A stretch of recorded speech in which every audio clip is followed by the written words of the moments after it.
Hey there, everyone. If you follow the socials, you would have seen that Samba Camp, aka Snow Camp, is back on and coming up.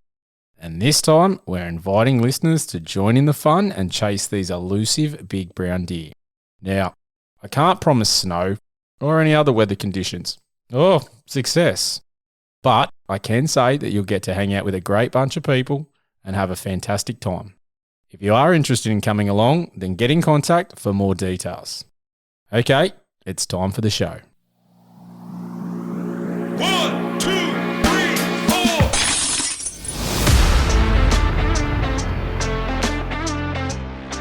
4. You're listening to the Australian Hunting and Beyond podcast with Matt, where we talk about hunting, shooting, fishing, camping, and everything else that the great outdoors has to offer. Let's get into it. Let's talk about Dave, mate. We had the pleasure of meeting before Croak Camp. You were coming along to Croak Camp and we met up at this ADA Sydney branch. So it was good to meet you before getting down there. And you've got a really interesting background. So I can't wait to talk tonight about your transition into hunting. You were sort of a tournament angler, so I'm keen as to how that helped the transition into hunting and find out more. But you had a couple of things. I think Croak Camp for you was probably the hardest on anyone because you just seem to have so many unfortunate events occur throughout the week. But mate, thanks for coming on. I've been looking forward to this one. Pleasure. Croak Camp was awesome. Like, it was fantastic to meet a bunch of guys and get together. And look, most of them, I think, other than yourself, I'd never physically met. And it was awesome. Like, everyone was so accommodating, so supportive and helpful. And I got down there a little bit early. Like, I think I got down there on the Saturday, and young Sam was the only fella down there at that point in time. And I instantly started heading out and doing a bit of scouting and having a look around. And one of the other guys, Gary, had put me onto a spot, and I thought, okay, well, I did some looking around and kept a bit close on that Saturday arvo. Planned to go out on the Sunday morning and have a look at a couple of spots that I'd sort of scouted out with Rob from Athena Spatial's Maps. He was super kind to donate a map to all of us that was going to Croak Camp, and that was really appreciated from his side of the fence. And I'd done a lot of homework, as most of us do. We do our scouting. We drop the maps in Google Earth and Rob's Maps and look for any kind of little spot that we can possibly work out.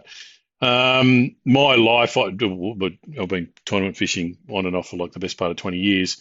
And that's the kind of stuff that was ingrained in us. Like, if you're ever going to a new waterway or a new venue, you do a lot of mapping, you're dropping GPS marks everywhere, you're trying to tie in whatever knowledge you've got and work out where those fish or where those deer are sort of going to be. So I had a couple of spots in mind. I got up bright and early on the Sunday, we drove to pretty close to a location, parked the car ages away, crept in a little bit, come over a rise, looked down into the open field, and there's someone camped there. Oh, great. so that was sort of put a dampener on that first experience, and bugger it. So I just got in the car and then started driving, right? So I went up to one of the spots that I'd mapped out. There was a great sort of open wallow there. It was absolutely massive. And thought, okay, this is fantastic. I'll put the camera on it. Set it up there. I sat for a bit and waited, but it was sort of like that mid-ish afternoon period. I didn't think anything exciting was going to happen. So I left it and then headed up into the hills and driving all over the place. Got myself to some really nasty areas in Marangia and drove over a log, and all of a sudden I've got two-wheel drive. So gone from four-wheel drive to two-wheel drive in the blink of an eye. And I've gone, I have no idea what's going on. The track is incredibly tight. I tried to look for an open bit to pull up on.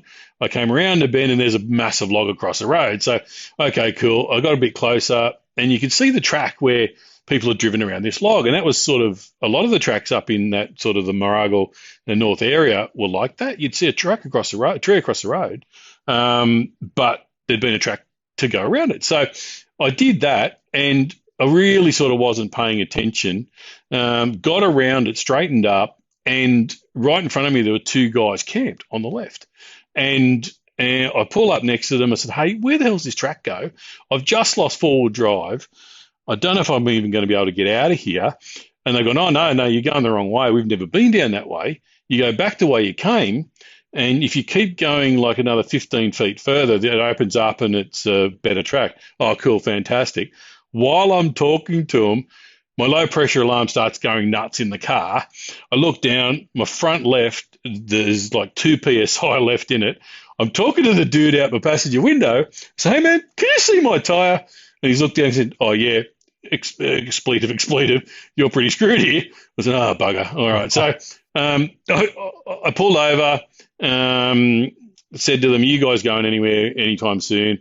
And they both said no. I said, "All right, I'm going to change my tyre." So I changed my tyre, did a U-E, went back out, had a look at the tree that I'd driven around, and there was a branch on the track almost pointing directly where I'd come.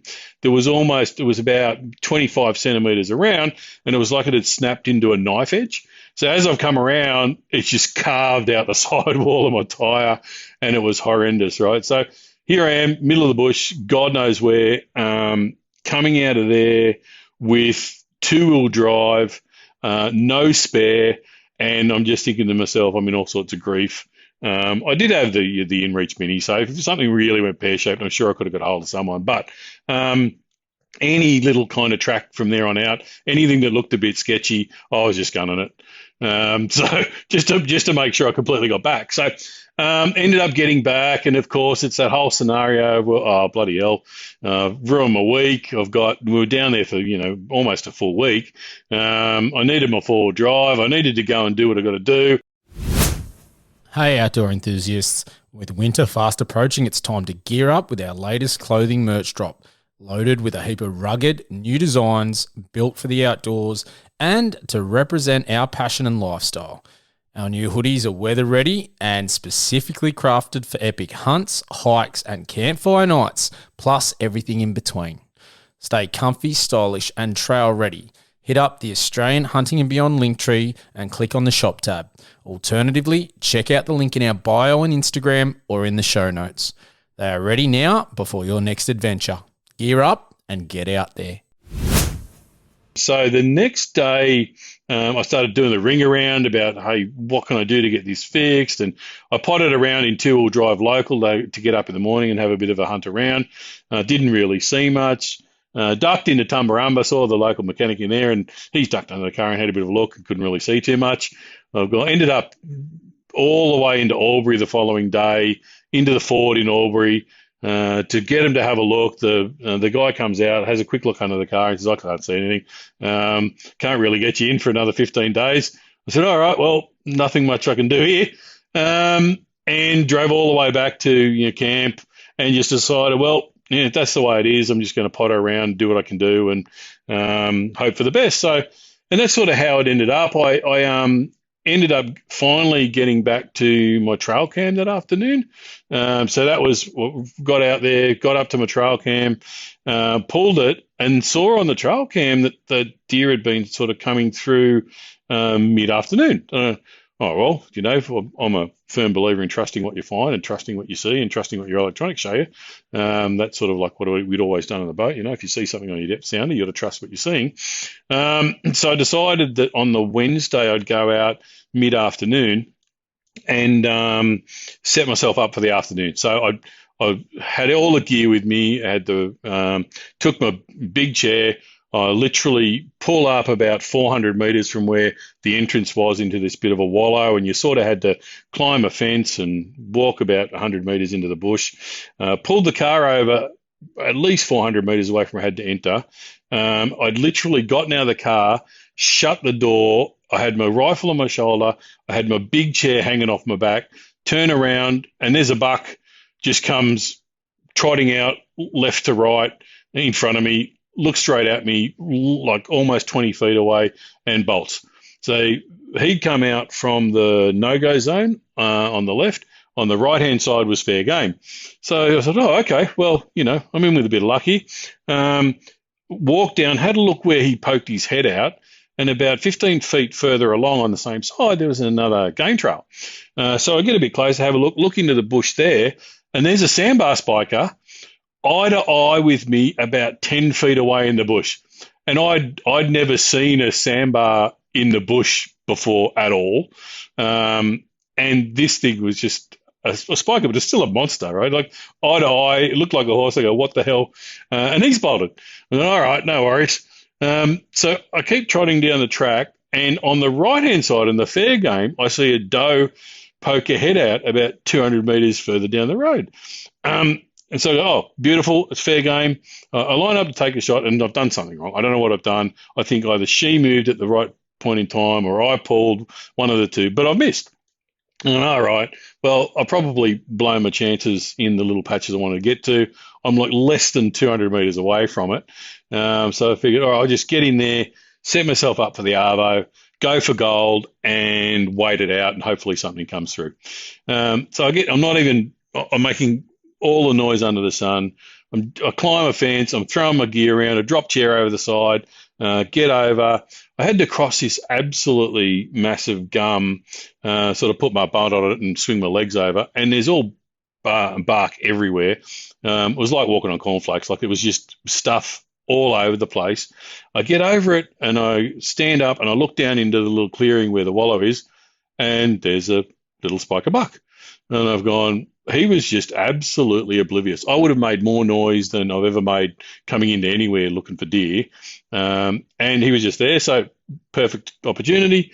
Put the crosshairs on and pretty one shot, and he dropped on the spot. But funny for me, I was so adrenaline. I was completely worked up. I had put the rifle on the stick. I thought the shot was good and all this sort of stuff.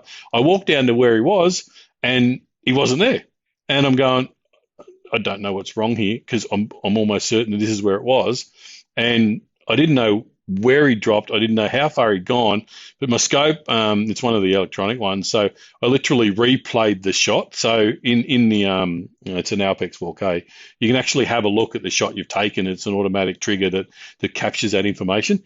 So I rewound it, had a look at where I'd taken the shot, and lined up the sticks from where I was to where he dropped, and I was literally 8 feet away from where he dropped. So all the pumped adrenaline, I'd completely stuffed up where I thought he was, but he was actually 8 feet out to the side of me, and that's where, I'd seen it via the scope, and I could actually check that out and find out exactly where he was. So, I was freaking out. I thought I'd lost him a bit, but got to him, and then the work began. Sort of dressed him out and took as much meat as I could, and went back up to the car and threw everything in the esky, and then sat down and I think I cracked a cider at that point in time, and I was pretty happy with myself. It was my first sort of semi-decent state forest. I'll call him Bucky because he wasn't quite a spiker, but he definitely didn't have plates. But yeah, that was a really awesome experience, and got back to camp, and everyone was stoked, and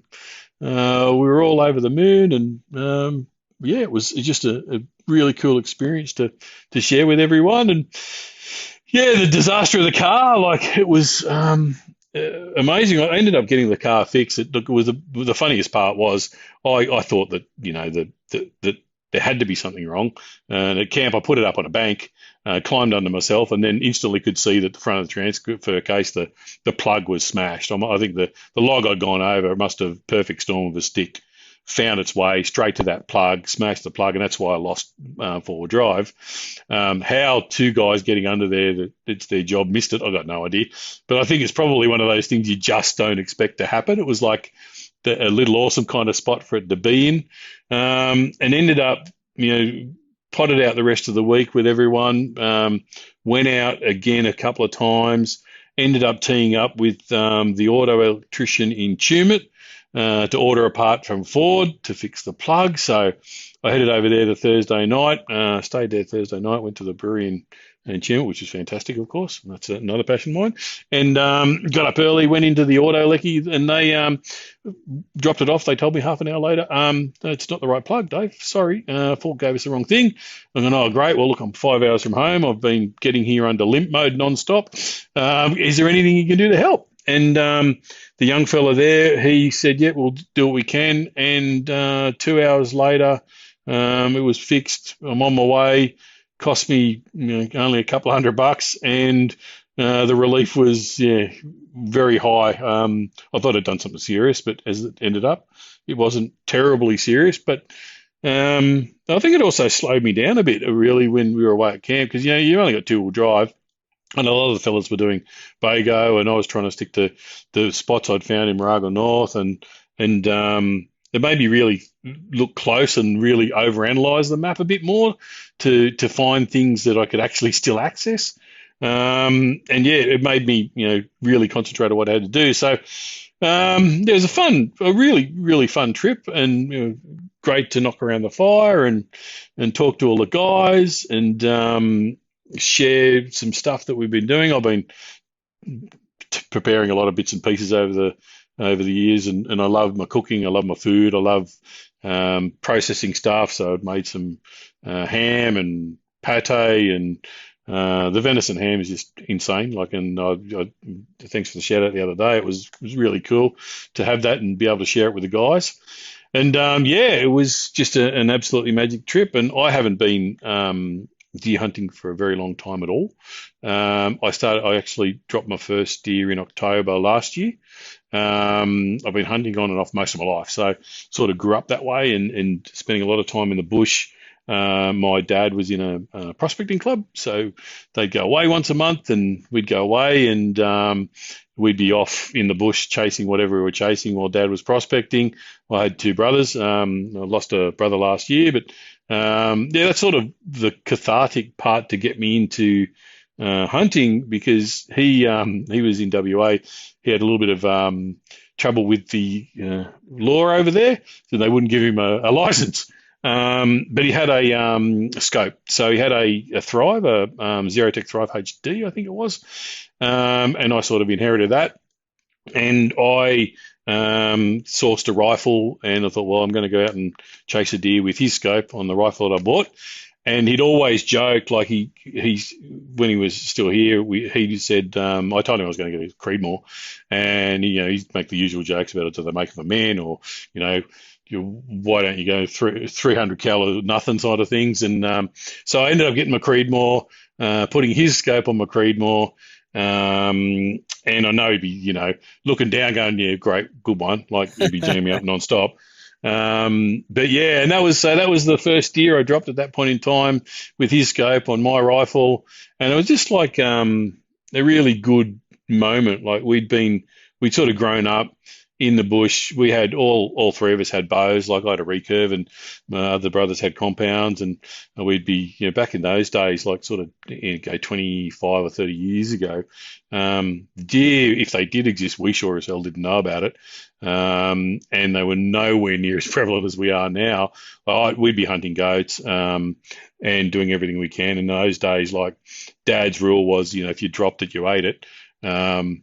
And that was sort of part of what our life was. You drop a bunny, you ate it. You drop a goat, you ate it. When I was a bit more of a reprobate with the air rifle and dropping little finches because, was a young kid and just carrying on like an idiot. I'll never forget the day he sat me down and was going to make me eat a finch that I shot. And I was in tears, like, Dad, don't make me do this kind of stuff. But that was sort of ingrained in us that how serious it was about, taking animals and anything from the environment and making use of it too. So that was sort of instilled with us from a very young age. And it was nice to get to the point where we are now and, get stuck into something a bit more hardcore and rewarding. I think I've told the story a few times now, but I'm onto my third deer, and we haven't bought red meat in, it's got to be almost 8 or 9 months now. And that's an amazing thing. There's a family of 4 of us here, and we obviously enjoy our cooking, but I tried to do everything right. The first deer that I brought home, I turned the backstraps into Kentucky Fried Deer and gave it to the family here, and they absolutely loved everything. We made lots of sausages, and they loved everything. I've got a fave recipe that's like this satay kind of venison skewers that I make for the family a fair bit as well. And it's a recipe I grabbed from, I think the show's Recipe Tin Eats. She's a lovely lady, can't remember her name. One of her satay chicken recipes that I made for venison, and everyone who's had it absolutely loves it. So that was another one I did over the fire while we were away at Croak Camp. Made it up for the few of the guys floating around, and yeah, it's just one of those really awesome things to be able to harvest all that kind of protein. And the last one I got, the one I came back from Croak Camp with, made the best part of 10 kilos of sausages, a few different flavors, and so they're sitting there for a while too. And I'll be heading out this weekend for a couple of days on a private block that the ADA has access to, just south of Goulburn there. So the lady's into me a little bit. Don't know what we're going to do because the freezer's absolutely chockers, but I think I'll concentrate this time on the venison ham and some jerky, because the ham is just insane. Like, I can't. It's so hard to describe. Tell all your listeners, tell everyone you know, that just do it. Go out and it's a Misty Gully maple ham cure. Really easy. You follow the instructions on the pack, and smoke her up for 5 or 6 hours, and it creates something that's a cross between pastrami and really nice ham, and it is just that good. I'm going to make as much as I can. So that'll probably be the next one if we're lucky enough to get one this weekend. So, yeah, that's the sort of the little snapshot history of where we got to, where we're at. So, yeah, it was tops. Mate, a few things there. Like, yes, that ham was amazing, to the point I went straight to barbecues galore, multiple of them actually, because I could only find the Misty Gully's maple bacon cure. So I grabbed it because I will be running that anyway, because if it's half as good as your ham was, I'm going to be happy. You got a bit of a name for yourself as a bit of a chef around the camp. I think it's the next episode 101 that you get. You're going to get another shout out. I think Tony was just talking about his brother Frank was cooking up at the other camp, and he gave you a shout out because he was very impressed with your liver pate, and then obviously the ham, and then there was a couple other dishes you were cracking on too. So you've earned the name a bit of a chef at camp. Mate, look, listening to all your stories, it's fantastic, because I just sit there and go, hunting means so many different things to everybody. And just the memories, or even what we were talking about with your brother, that, inheriting something, and then that was extra special because when you took the deer with it, there was another, just the way it tied in together. I love hearing that stuff, because I think a lot of the time people just think it's about pulling the trigger, and they have this, bloodthirsty redneck sort of vibe of what hunters are, when it's in my opinion, it's quite the opposite, where it's a lot more about conservation or eating, as you said, that, if you drop it, you eat it. I love that. I would not do it with feral pigs. I will say that. I don't want to take that risk. I know plenty of people do, and hey, good luck to you if you do that. Not for me, but that's cool. But yeah, as you said, the deer is just such an amazing resource. And I was talking to a mate yesterday about what you just said about keeping off the red meat, not buying the red meat because you are supplying it yourself. And I've always been one, I struggle to eat just the same thing over and over and over. Now I know you can make a million different recipes and flavors and the like, but I like to mix it up. Like, I always like to try and get fish a couple of times a week, chicken, pork, beef, venison, and have a rotation of all of them. Have you found that's a bit of an issue, or you're just, the venison's so good and you're doing such good? I think because I've never really gotten into it, I don't think I'm overexposed yet. Like, we literally had a venison stew last night for dinner. Had it in the slow cooker for 36 hours total, and that was some of a red deer that I got from a deer harvesting course I went to that was run by, I think, Andy Mellon out near Silverdale Rifle Range. And I'd never seen a full-size red deer stag in the flesh. And again, absolute, like a massive animal. And there was 10 of us at the course. I think we took home all about, it was about 7-ish kilos each of venison. And that was the first exposure to a red deer I'd had. I'm not sure about the flavour profile differences yet. I'm not sure whether I prefer a red deer to a fallow or all that kind of, or whichever way I go. But we haven't exhausted anything that we've been having a crack at yet. So tonight, my wife's son Luke he did cook up some pork that he bought today, some pork fillet in a bit of a stir fry. But that's the rarity. We're not we're sticking mostly to the venison and the sausages that you make. Like, it's not hard. You can go and get a sausage making kit pretty much anywhere. The only thing I'll tell everyone and work friends, work colleagues, it's a bit of that exposure side of things to acceptance of what you're actually doing, and that whole conversation piece around what do you mean you can go and harvest an animal? What do you mean you can cook all this stuff up at home? Once they get past the sticker shock, like once they get past that you're actually going to go and get an animal, they do get really curious about what you're doing with it, particularly when I talk about like venison ham. Like, no word of a lie, if you feed that venison ham to anyone, you're converting them. Like, they will just love it. There is this whole, you watch it happen, you watch their face. There's a bit of unsure, oh, okay. And as soon as I eat it, it's like the eyes light up and it's like, holy crap, like this is just next level. And just to be able to do that's amazing. I got a mate out of Narrabri who runs sheep, and I told him about the venison ham. And he said, well, how do you reckon you go lamb and go? I said, I don't know, mate. So he sent me home with this massive block of lamb. Next time I do deer, to make ham, I'm going to do lamb ham as well, just to see what it's like, because he's got some really cool lamb out that way.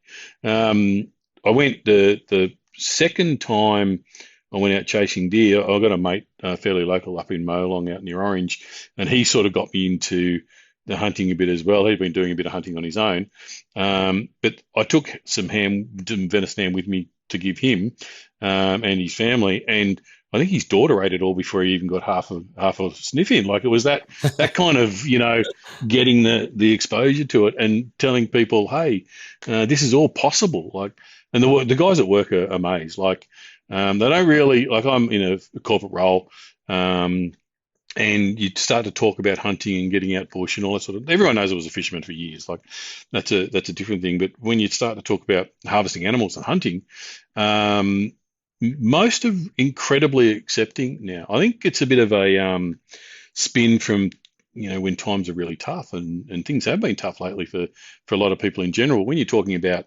10 kilos of effectively gourmet sausages that I made myself, and it cost me some skins and a bit of pork fat, like, really, you're talking, I don't know what a kilo of gourmet sausage is, $20 a kilo or something. A couple $100 worth of snags. Like, it's insane, and everyone you feed them to, like, they love them. So, I haven't gotten past the anything. You're tired of any of it yet. So it's really cool. It is an interesting one that I think, I've said it a lot, that I believe the way to make people more accepting of hunting that are on the fence is the food. That if you're, because it takes away the death just for the sake of the death, and you're using that animal across. Now, look, in a perfect world, everything would be used. That's not realistic. There is plenty of things that can't be used, or different circumstances. Get that. I think everything has its place, and that's one. I'm not against everything. I'm against poisoning. I'm pretty big on that one. And look, it has its place, I guess. I just don't like the idea of it. I'd like to exhaust. If it was up to me and I had a property, I'd be exhausting every other means necessary before throwing poison out. And that's just a personal choice. And again, everyone's entitled, especially if it's their own property. You do you. Like, it's yours. So I think it's fascinating when we look at that side of it, and how many people are open to the ideas, because when you're having the conversation, and it's so much more. And I think that's the fact too. When you break down a hunt and you think about the whole process, the pulling of the trigger and the death of the animal, especially if it's a good shot, it's over in, maximum a minute. Yep. I don't think I've put something down that hasn't died straight away. So maximum a minute. Then the as you said, the hard work starts, and then turning it into food. All those things take so much longer. And I've found when I'm talking to people that are, sort of, I guess I'd call them hunting curious, because it's not something they do, not something they know anything about. But the conversation reflects exactly the hunt and then the harvest and the, food that you make from it, that you spend so much more time talking about the whole process that the shooting's very little. I barely talk about that. And I was like, oh yeah, I got a deer and I did this with it. And they are more curious. Oh yeah, this and people want to try stuff and things like that. So I definitely think that's the win, and the way that we need to portray it far greater, because that's the common denominator for everybody is the food. It doesn't matter who you are, you eat food. Now look, there's people that don't eat meat. Let's be real, but you're not going to win them over. That's pointless. But the other people, the people that eat meat, that might not have had venison or heard that, it's gamey and et cetera, et cetera. Look, that's an interesting one. It was one for me. Like I had the buck I shot the other night, and obviously in the rut, stinky as. I was super cautious, so I hung it up with my lift and lock, skinned it right back, and then took out meat. So I changed blades, so there was no contamination. Changed gloves as well. Absolutely no contamination, and that buck is just the same flavor as any other deer I've had. A little bit chewy, probably because he's an older animal, but like from an actual flavor profile, man, like there's not much to it. Now, if you turned him into mince, sausages, none will ever know. I found that really interesting, because there's always so much sort of conjecture about you can't eat ruddy bucks, and I always like to go what Dylan from Wild Life talks about, that you can. It's just about what you do with them and how good your knifemanship skills are and things like that, because the smell and the flavour and the smell, the urine, the mud, all that is on the outside. It only gets inside if you put it inside. So that was fascinating to me to see that flavour profile was probably exactly the same. You wouldn't have told. My wife had some too, and she just couldn't tell. Couldn't tell whether it was the doe, the spiker, the buck, whatever. Like it just tastes the same. Well, my crew couldn't really work it out either. Like that red, it was a big old stag red that we had the meat on. Again, if anything, compared to the other stuff we've had, it was maybe a little bit tougher, chewier, but there was zero way to look at it any otherwise. My wife, because she's until I married, we've been together. We only got married last year, so we've been together for 4 or 5 years. In her life, she'd never been exposed to that kind of outdoors hunting scenario, and she's been so accepting and completely on board. She's the one, shoulder deep with me making the sausages and doing all that sort of stuff. When we talk about it with her friends who again have never had that kind of exposure, her words are, those animals are out there living their best life. They're living their best life out there in the wild until the second that they become protein for us. You can't always say the same about beef, lamb, chicken. They're not living their best life. They're living as good a life as we can give them but they're not wild. You're going harvesting your chickens out in the bush or the beef running wild, other than some cattle up north or whatever it may be. But it's not quite the same. So when you start to talk to people about them being pests and doing damage to the environment and all that sort of stuff, and they're living their best life until the split second that they're with us and they're food for us, it's a little bit more of a better conversation. They sort of start to get, that's a fair call, like that's that deer that is out there damaging the environment, is living its best life, but it ends up at the last split second, then it becomes something for us. So yeah, it's really cool. Oh yeah, most definitely. And I think there's something good about it, just knowing that you did it all. So every time I eat what I have produced, it's it's that feeling of accomplishment as well as the meal. Sure, you can cook and you can be, be a good chef, but when you harvest, from woe to go, and then the family's eating it, and it's just a good feeling as well. And turning it into a really good dish, it's that definite sense of accomplishment. And I look, that's a great feeling.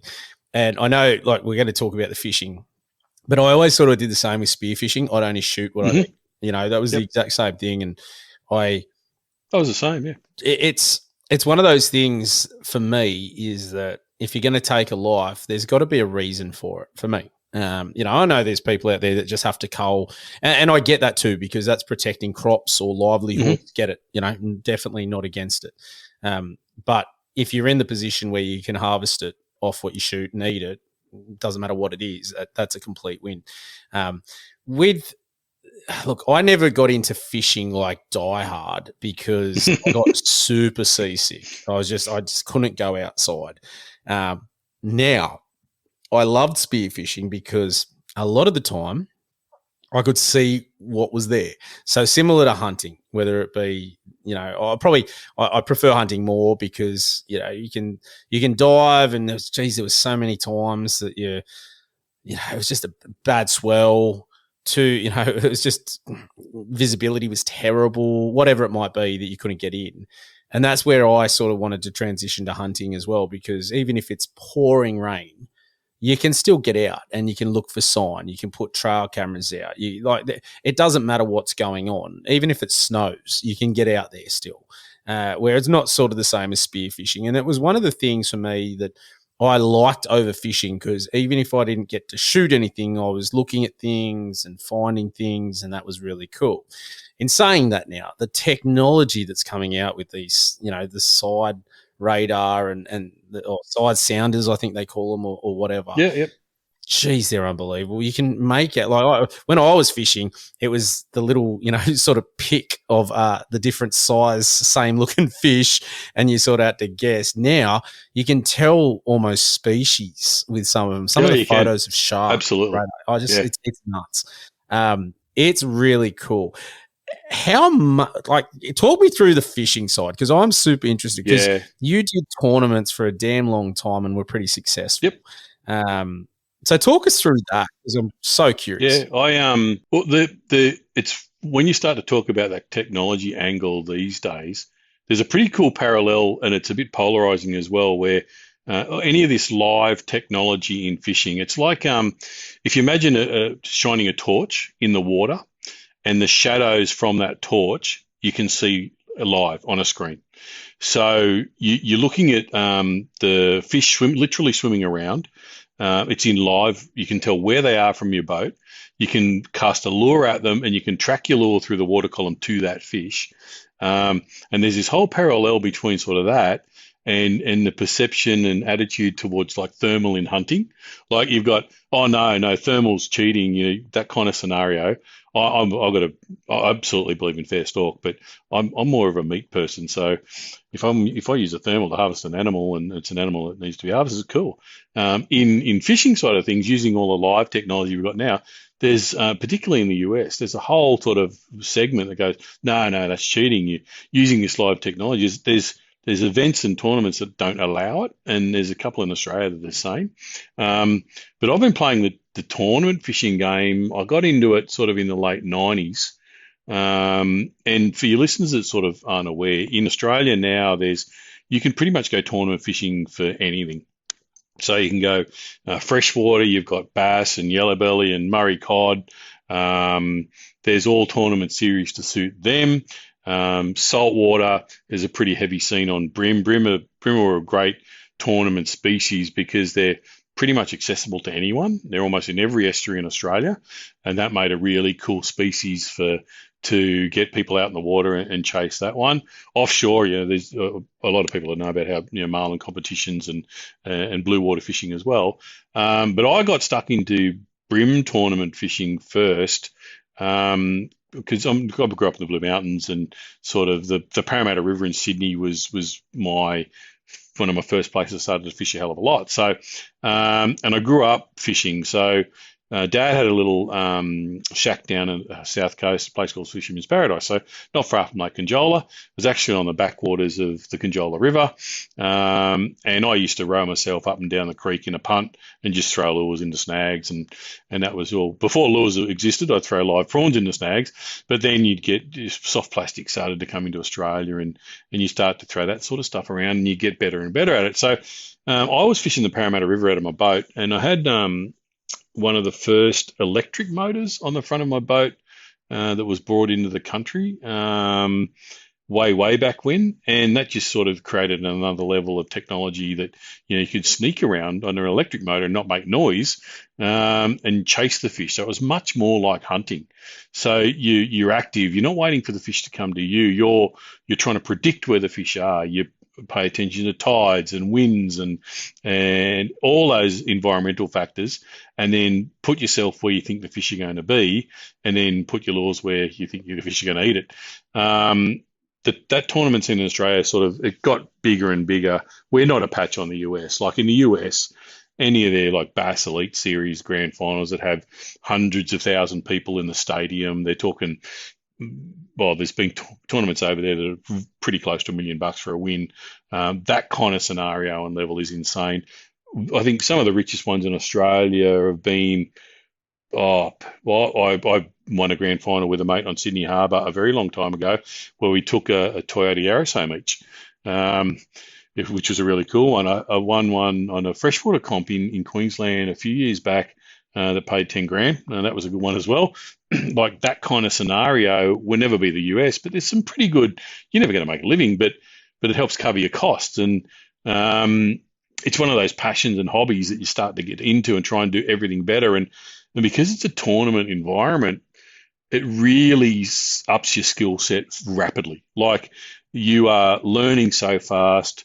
You got such a great amount of people to lean on, talk to, get advice. Well, when I started lure fishing, no one did it like for the way we were doing it. It took me months and months to work out, okay, well, they sit here at this stage of the tide. I never knew that. Whereas now you can spend 15 minutes Googling online and you'll know all of it. Like, it's really hard. But I spent a lot of time brim fishing. The way the tournaments work is generally they're one session per day with a bit of an opportunity the day before to practice, so you can go out and have a look at the waterway. Generally, with the way brim works, it's a 7-hour session. So you kick off at 6 or 7 in the morning, finish at 1 or 2 in the arvo, and it's your best 5 fish. So all the boats have got big live wells.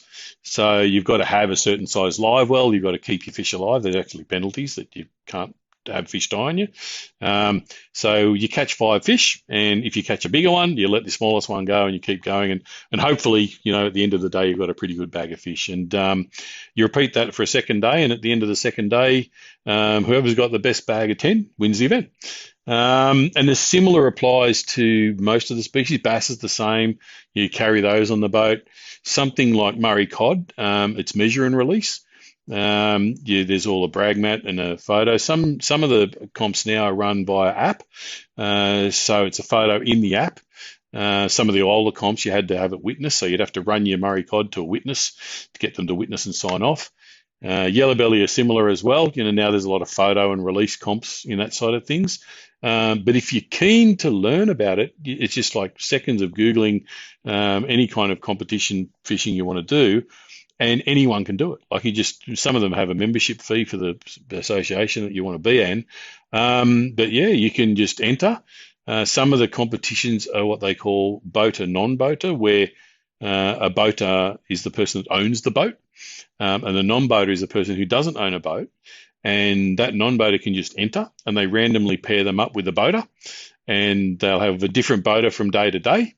And as an entry, like you learn, it's like having 2 days of guided fishing for the cost of an entry fee in a comp for like $100.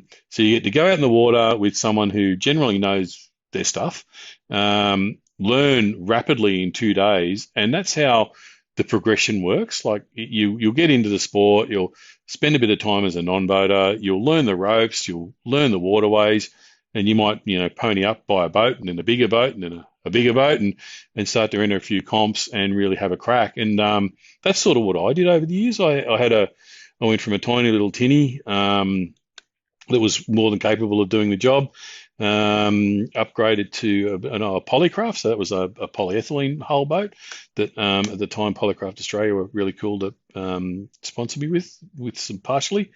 And then I ended up getting rid of that and imported a US style bass boat myself when was that, about 2005, and I've still got the same hull. So it's a very, very fast boat. I'd argue I probably got the fastest bass boat in Australia, and speed in a bass style boat is all about getting to the spot. So the more time you have fishing, the more opportunity you've got to catch fish. And my boat will do north of 80 mile an hour or 100 and whatever that works out, 30, 40 k's an hour. And it's an absolute weapon on the water.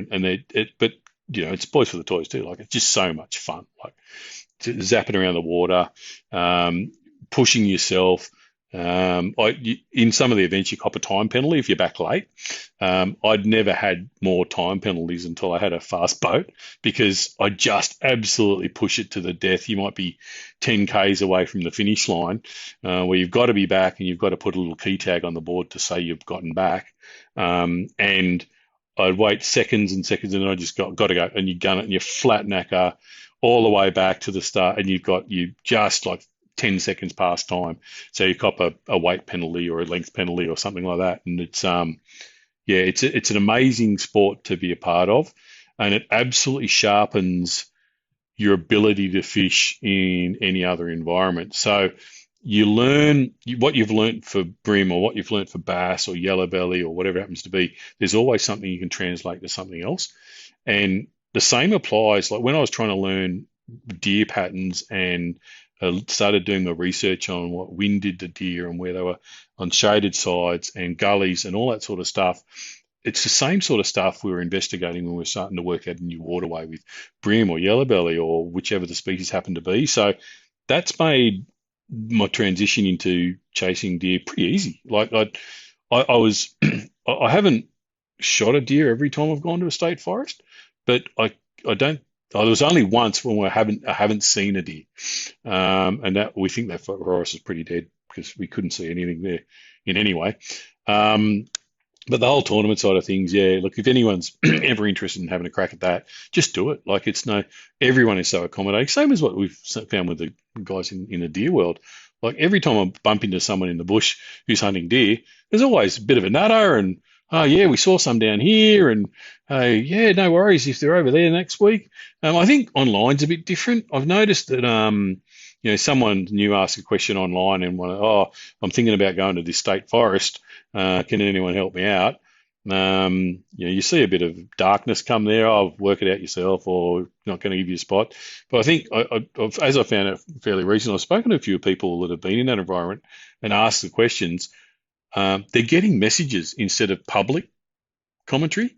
So they actually get the advice, but it's not public because for whatever reason, someone seems to shoot them down, which ain't great for the sport, of course. But yeah, overall, I've been tournament fishing for, best part of my life, probably 30 years now, on and off. And I'm sort of slowing down a bit. I do a lot more friendly ones now. There's a tournament series called Family Bassin, and it's bass fishing on Glenbourne and St. Clair up in the Hunter region.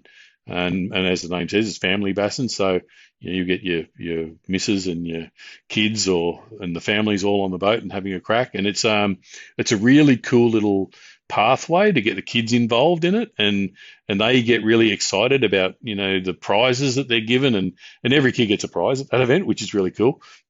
And it gets the kids so keen that they want to learn more and then become a non-boater and do a different sport or buy a boat, and it perpetuates itself too. So, and then we're seeing that now, like 30 years on in Australia, we're seeing the kids of guys who were really good back in the day into the sport as well, which is, the whole point of us doing what we're doing, because it's so hard to get any youngster off the gaming side of it and out in the world and having a crack at something else. But the way the new technology works and the way that the the live sounders work, we call it Xbox fishing because you're literally looking at it all on the screen. You're looking at everything happen live, and or you jump on YouTube and Google some live technology on the sounders.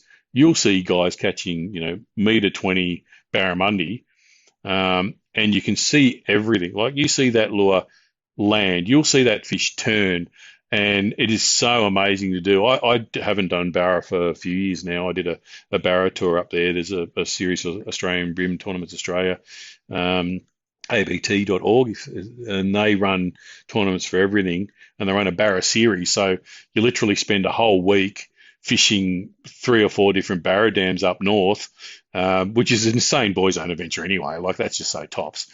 And because you're actually paying the entry fee and booking the time, you're going. So you'll schedule out your year. It's not like knocking around with mates. We going fishing in a few weeks? Yeah, let's tee it up. People drop out. You've paid an entry fee. You're going. You're committing, and you're making the time for it. And you have an absolutely fat time. All the guys there, they're really cool, so supportive, so sharing. The ABT motto is "Who shares wins." So it's that tops part about everyone. Where'd you get them? During the events, guys can be a little bit cagey, but afterwards it's fair game, and everyone starts to learn so well. So yeah, it's I'm not quite as hardcore as I used to be. You start to get a bit older and wiser and like to hit the food and relax a bit more, particularly with the lady as well. She loves that sort of stuff. But it was really cool, particularly when I was really getting to know her and to take her away with me in those environments. And she did a couple of bass comps with me, and exposure to all the really cool stuff and camping and meeting the people and that whole down-to-earth kind of nature of that whole freshwater fishing and relaxing kind of scenario. It's just a whole different kettle of fish. You see stuff when you're doing that you'd never see in the rest of your life, like 7 or 8 baby ducklings skittering across the water, or and trying to get people to understand and go camping and go and have a crack and find that sort of outdoor passion these days. It's really hard, particularly with the youngsters. Yeah, 100%. I agree with all of that because I'm doing everything I possibly can to make sure my kids are not addicted to the online and the different gaming consoles, and I'm not the person to talk to about those because I literally, I think I've owned an Xbox. Oh no, I think it was a PlayStation. I couldn't even tell you, but I had like 3 games and I'd play for 5 minutes and I was done. So I'm not one to be able to do that. So I don't know much about that side of it, but I think I noticed that with my kids, like they love fishing, and we've gone, and even to the point, the oldest, who was only sort of 4 at the time, being able to cast himself out, and he hooked up and did everything on his own. And I was like, that's so cool to see that, and how excited he was, and that sense of accomplishment that he had, and the twins love it as well. So I'm constantly sitting there going, geez, it'd be nice to be in a position to be able to buy a boat and have all those things and constantly do that to keep that exposure for those kids, because I think it's how you bring them up too. If they're not on things, they don't know what they're missing out, and if they're enjoying the other side of it, they're probably not looking at that side too. And that's sort of been my strategy and plan. But mate, tech, all right. I've been saying it so damn long because I have wanted the Alpex, the Hick Micro Alpex 4K. Yeah. I have been wanting it for a damn long time, and just haven't been able to pull the trigger on it financially. So haven't got there yet. I'm still hoping that's going to come. But tell me, do you like it? What have you found about it? What's your thoughts on it? Love it. Yeah, so I went on a bit of a tech journey, but that's a bit in my blood. I've done it with boats, whatever. Once I sort of settled into the whole deer side of the fence, I started looking at what tech's available. So I bought a pair of cheap binos. Then I bought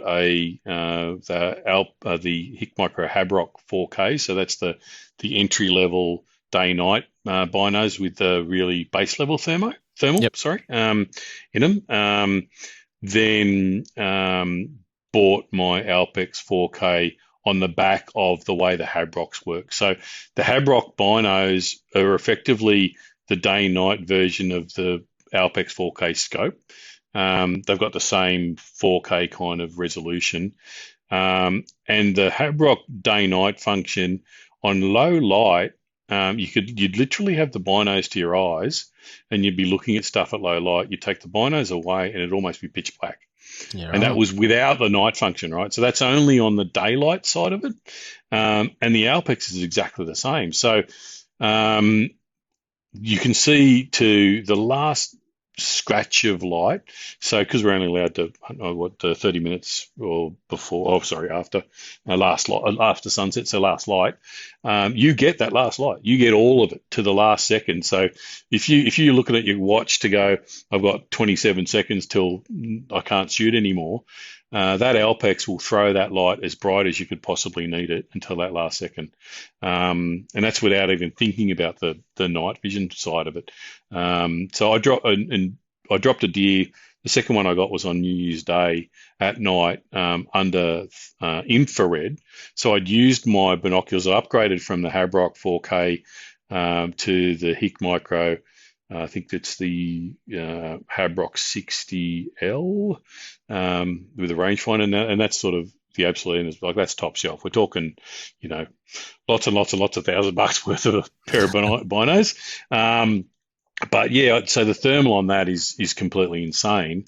So using the thermal on the binos to find them, and then the Alpex night infrared to drop the deer is almost a perfect example, because what you find with thermal is that you'll see everything, but as soon as you look at them under spotlight or via infrared, you start to see all the grass. So, and that's where you start to see everything between you and that animal. And that was sort of a downfall of the first animal I tried to shoot at night with the infrared. I'd seen everything on the thermal, but as soon as I went to infrared, there was just trees and bush everywhere, and I couldn't quite get a decent shot at the animal. So that's the Alpex is just, you can set it up for different ballistic profiles. So I'm exploring right now. There's some magnetic gun mounts, scope mounts, and I can't remember the brand off the top of my head, but so you can hopefully just plug and play from one rifle to the other with the same scope, and it's hopefully completely holds zero, and all the videos I've seen so far hold zero really well. So all you do with your Alpex is set up the different ballistic profiles from my 22 to my Creedmoor, and then you swap them from rifle to rifle, and away you go, and select your ballistic profile, and it records everything. So what I found really cool is it records your stuff ups. So no naming names. I've got a mate who swear blow. He was right next to me. He swore blind he dropped a deer. And on replay, well, it went like 3 feet below and into the ground. It gives you that next level of information about, oh, what did I do wrong? And it also, what I learned was how much bloody movement you do before you pull the trigger. Now we all think, and I did a fair whack of small ball shooting competitively in Springwood small ball rifle range, 20 or 30 years ago. So I understood breathing. I understood what you're supposed to do to take a shot fairly well. But even that, when you replay what you've done, you see the crosshairs of the scope drifting all over the place until you sort of breathe out and it settles, and then you take the shot. And I didn't even know I was doing it. So yeah, it's an amazing bit of kit. You've got the only downside, I suppose, is that it's a bit heavy. But from what I've seen, I think it might be an air rifle scope that Michael are bringing in out another one fairly shortly too. So who knows? It might only be for air rifles. But yeah, the Alpex is definitely a heavier scope. But you got to pay for it in one way to get the tech. So I'm really happy with it. Battery life is brilliant. I've never had it die on me in a day. It's got an inbuilt battery, and it's got one of the replaceable, I think they're 18650 batteries as well. So I always carry an extra one of those with me just in case, and I've never had to use it. So it makes you think, though, particularly with your electronic binos, electronic scope, you've got to have a next level of power commitment when you're out in the bush. So I've got a fairly hefty couple of battery packs that I bring with me as well, just to make sure that I've maintain the charge on them, so you never run into grief. But yeah, it's I wouldn't go back. I wouldn't go back now. Yeah, definitely. I'll have something like that, or I'll just keep progressing to whatever next level one they bring out next. Mate, that's good to hear, because I still haven't met anyone that really says anything bad about them. So it's good to hear that that's the feedback, other than the weight. They, obviously, but I mean, as you said, there's a trade-off to everything. And if that's going to give you the extra 20 minutes, I know last time I was out with Rob down at Croak Camp, man, he was worse off than I was. He pulled the pin early. He goes, I can't do anything here. I had the Zero Tech Thrive HD, and I got about another 10 minutes on him. But even then, it was like they're still shooting light, and it's not now safe, in my opinion. I wouldn't be even thinking about anything. And yeah, if you get that extra time, that's when the deer like to move. And if you're in good areas, hey, why not? It's the best time. Exactly right. So, but no, fantastic. Well, mate, it's been a pleasure. It was obviously meeting before Croak Camp, but having you down there at Croak Camp, had a great time, and I'm looking forward to one in the future as well. And appreciate you coming on and sharing a bit of info about the tournament fishing and your hunting journey as well, mate. So thanks for coming on. Oh, mate, appreciate it, and congrats on the 100 too. Like that's always a massive milestone in any podcast. So, unfortunately, I'm only up to 99. I've listened to every single one. Haven't listened to the 100th yet, but I'm planning to do that on the way to work this week. All good, mate. It's no, appreciate that. It's been a lot of time and effort, and I'm glad I got there and didn't miss a week. That was my goal, to get to the 100 without ever missing an episode for a week. And I nearly didn't make it. The 100 was a really tricky one to get done. So that's why it was split. Yeah, had massive problems with downloading audio and things like that. It took me about 30 hours to fix it all up. And that was only an hour episode. So I don't know what happened. So so I had to split it because it was a good 2-hour podcast, and I just went, there's no hope I can get this out in a week as a whole thing. So, but that happens. So, mate, absolute pleasure. So, mate, appreciate it, and we'll talk soon, on no doubt. Thanks a stack, man, and I'm looking forward to Croak Camp next year too. Sounds good to me. All right, listeners, hope you enjoyed it. I have. Bye for now. You've been listening to the Australian Hunting and Beyond podcast with Matt. Thanks for tuning in, and can't wait to catch you next time. But in the meantime, if you want more, you can find it at linktr.ee/Australian Hunting and Beyonds. That will give you our YouTube, Instagram, X, Facebook, you name it. We'll catch you next time.